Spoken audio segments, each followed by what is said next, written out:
ዛሬ የሐሰት መረጃና ፕሮፓጋንዳ ለፖለቲካ አዲስ አይደሉም።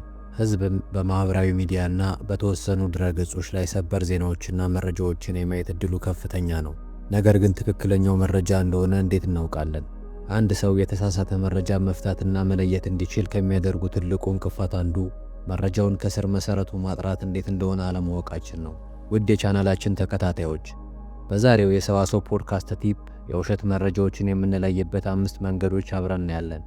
ለቻናላችን አዲስ ከሆናችሁ ሰብስክራይብ በማድረግ ቤተሰብ እንድትሆኑ እንጋብዛለን። ቀደምት አባቶቻችን የነገርን ስር መያዝ ሲፈልጉ ነገርን ከስሩ ውሃን ከጥሩ ይሉ ነበር።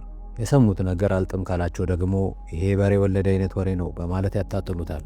ኢንተርኔት ከመፈጠሩ በፊት ወሬ በሰው በራሪ ወረቀቶችን በማሳተም በንግግር ላይ ውሸትን በመደባለቅ ፕሮፓጋንዳ አዘል መልእክቶች ይዘው ይሰራጩ ነበር።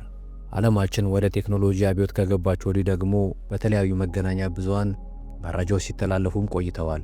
በዚህም ህዝቦች የበለጠ ለማቀራረብና የመረጃ ልውውጥን ለማቀላጠፍ የሚያግዙ በርካታ የፈጠራ ስራዎች ጥቅም ላይ ውለዋል።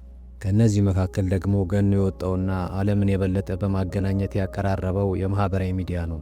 ማህበራዊ ሚዲያው የጠፉ ሰዎችን በማገናኘት ሀገራዊ ለውጦች እንዲመጡ በማገዝና ወንጀለኞች ለፍርድ እንዲቀርቡና የለውጥ አብዮቶች እንዲቀጣጠሉ የራሱን አዎንታዊ ሚና ተጫውቷል።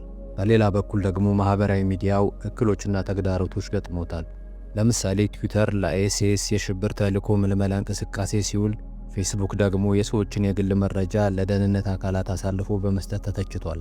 የማሳቹሴትስ የቴክኖሎጂ ኢንስቲትዩት ተመራማሪዎች በወጡት የጥናት ውጤት በማህበራዊ ሚዲያ ኔትወርክ ትዊተር ከሚለጠፉ መረጃዎች መካከል የሐሰት መረጃዎች ከእውነተኛ ዜናዎች ይልቅ የመስፋፋት አቅማቸው በ70 በመቶ የላቀ መሆኑን ጠቅሰዋል።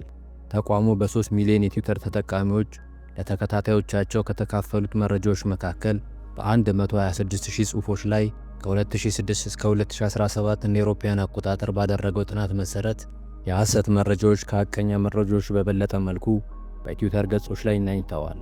ሁሉም አይነት የሐሰት መረጃዎች ከእውነተኛ መረጃዎች በከፍተኛ መጠንና ፍጥነት መስፋፋት አቅማቸው ከፍ ያለ ሲሆን፣ ሐሰተኛ የፖለቲካ ጉዳይ መረጃዎች ደግሞ ከሽብር፣ ከተፈጥሮ አደጋዎች፣ ከፋይናንስ ኢንፎርሜሽኖች የተሻለ እንደሚራገቡ በጥናቱ ተጠቅሷል። ስለዚህም የውሸት ዜናን የምንለይባቸው 5 መንገዶች አሉ። አንደኛ፣ ያልተለመዱ ዩአርኤሎችን ማጣራት። ብዙውን ጊዜ የምንፈልገውን ድረገጽ ካሰስን በኋላ የሚመጣልንን ዌብሳይት ሊንኩን አናጣራም። ድረገጹ በኤልኦ ወይም በ.com.co ካበቃ ህጋዊ ዌብሳይት አይደለም ማለት ነው። ሁለተኛ፣ አቀማመጡን ይከፋፍሉት። ሰዋሰዋዊ ስህተቶች፣ የተሳሳቱ ቀኖች እንዲሁም የዜናውን ምንጭ ማጣራት ይኖርብናል። እነዚህ ሁሉ ጉዳዮች ታማኝ ከሆኑ ዌብሳይቶች ጋር ማመሳሰል ይኖርብናል። ይህ ካልሆነ መረጃው ችግር አለበት ማለት ነው። ስለዚህም መጠንቀቅ ይኖርብናል። ሶስተኛ፣ መረጃውን በጥልቀት ማጣራት ይጠበቅብናል።